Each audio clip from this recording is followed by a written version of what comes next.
isso gerou com relação a ferir ou não ferir a separação dos poderes,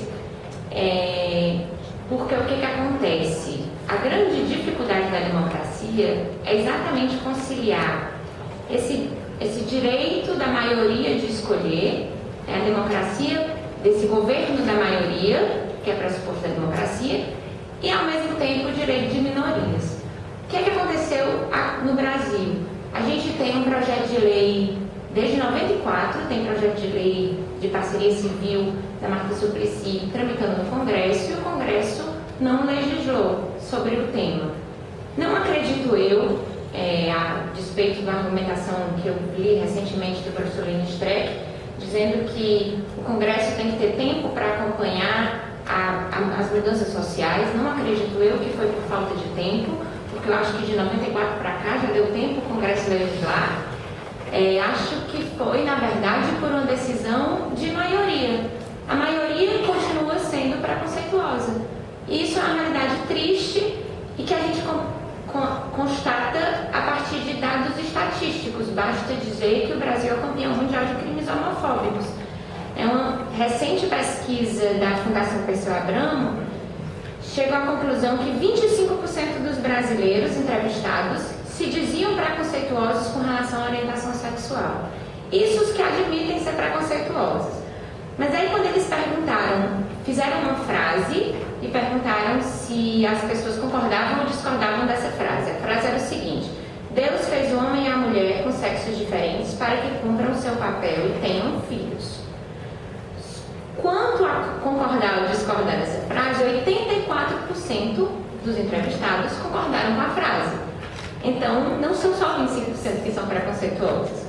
Então, o legislativo, na verdade, ele acaba refletindo muitas vezes essa decisão da maioria, porque ele é eleito pela maioria, ele vai ser reeleito pela maioria.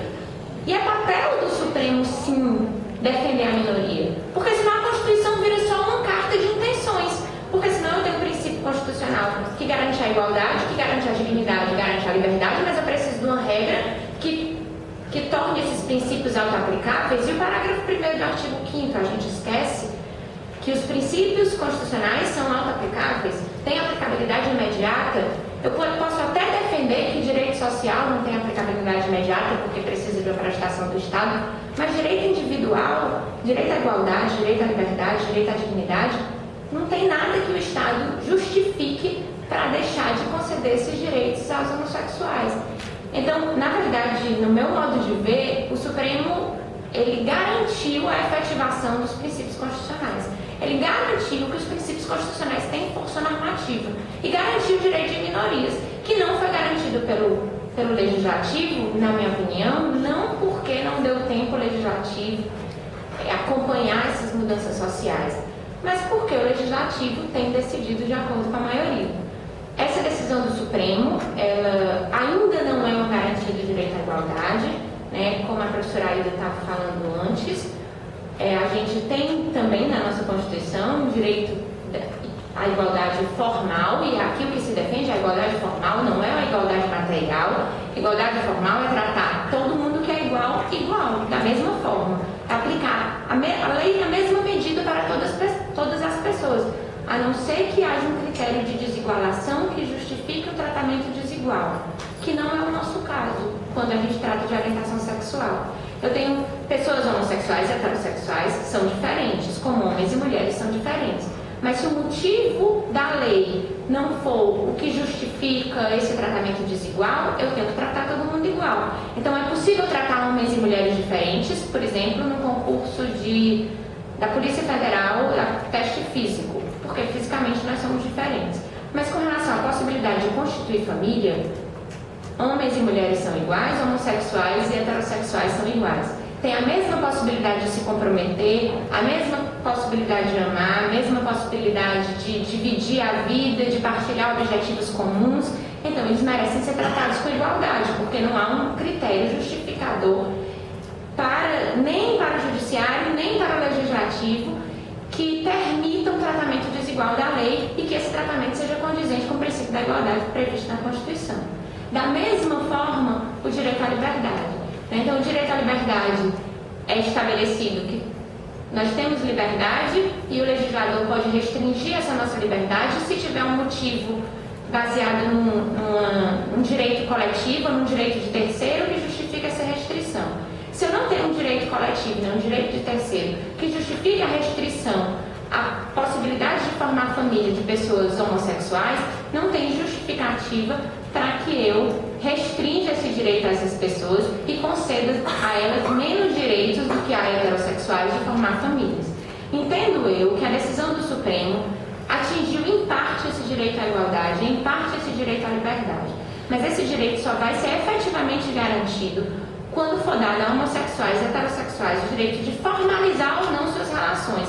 Casamento aqui completamente afastado da noção religiosa de casamento, mas casamento em termos do Estado laico, em que a pessoa que é heterossexual pode formalizar ou não formalizar as suas relações. A pessoa homossexual, para ter o seu direito à igualdade e à liberdade garantidos, tem que ter o mesmo direito. Até porque, no Brasil, ainda é diferente, os efeitos jurídicos ainda são diferentes, os efeitos jurídicos do casamento e os efeitos jurídicos da união estável. Ainda é mais vantajoso no Brasil, regra geral, casar do que constituir união estável.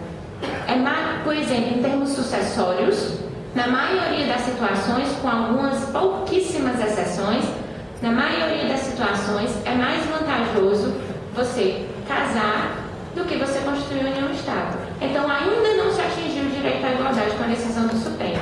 Independente de se feriu ou não feriu a separação dos poderes, o fato é, a decisão do Supremo é válida, tem efeito erga omnes e vinculante. É obrigado que os tribunais inferiores respeitem a decisão. A gente vai entrar numa nova discussão, que já chegou no STJ, que é a possibilidade da pessoa ter o seu direito a formalizar a relação, independente de ter uma união estável precedente. Porque o que acontece? Com a decisão do Supremo, o Supremo disse que as pessoas homossexuais, assim como as heterossexuais, podem formar uma união estável.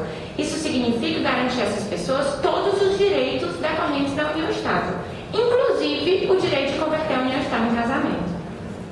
Então, com relação à conversão da união estável em casamento, penso eu que não tem mais o que discutir. A discussão agora é com relação à possibilidade de fazer um processo de habilitação de casamento sem precisar passar pelo judiciário, no cartório, que no meu modo de ver é como se vai atingir o direito à igualdade. Então já ganhei papel.